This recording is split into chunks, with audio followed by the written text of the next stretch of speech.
So if you guys remember correctly, you know that I've got a stand that I built for my car for my phone. And of course, since I've upgraded to a much larger phone, I'm going to need to improve the stand. Now, this Galaxy Note 4 has a much wider field of view than any phone that I've used to date. And so what was happening is approximately right here is where the phone was sitting. So what was happening is you can see that I'm getting the headliner, these lights here, and not very much here. So what I did is I've brought down the phone about 2 inches approximately. Of course, I can adjust the angle if I need to, but I brought it down about 2 inches and I centered it so that you can get a more centered view of the actual drive. Now, it does look like, you know, I'm losing some field of view down here because it's down more into the dash. But the thing is if you look at that car that's right there in front, okay, this is where the camera used to be, okay? This is where it's going to be at now. There's not much of a loss there, okay? That's approximately right there.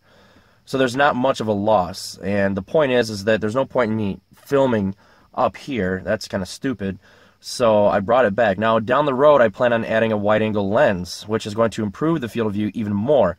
So I may have to drop the camera even more, but I'm not sure yet. They don't make one specifically for this phone yet. It will come in time, but for now, this is fine. So anyway, if you didn't know, this is the actual stand that I built. It looks pretty crude, but it functions just fine. What I did is I took off about 4 inches off the top, and I trimmed the corners off to reduce the mass. The more mass that's swinging on the top there, obviously the more it's going to want to rock back and forth. So I reduced as much of the mass as I could on top and shortened it so that I have actually better access to the actual viewfinder while I'm recording. That was a problem that I had before because the wood actually came up and it blocked my view. I could see it from a corner. I could see it from where I was sitting barely. But, you know, I had to reach my finger in here to do the autofocus or turn it off. So with this, I will actually have full access. It's not going to be obstructed in any way. And I also brought it down. So it was up here a bit, and I brought it down.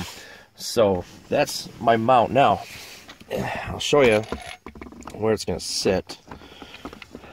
Oops, I got to turn backwards. I'll show you where it's going to sit. Okay, so I'm going to have to pull the screws out a little bit more to fit that in there, but this is essentially where it's going to sit, like this. And I've got screws that are in on the other side. I actually have nuts that are on the inside. I just drilled 2 holes here so that I can get these 2 3-inch screws, number 10 screws in here. And on the other side, on the inside of the console, is actually a nut that will keep this from coming out. And I'll show you that here in a second.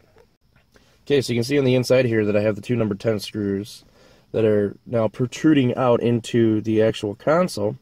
And no, it does not seem to detract much from the actual use of this space. I don't really notice anything different, really.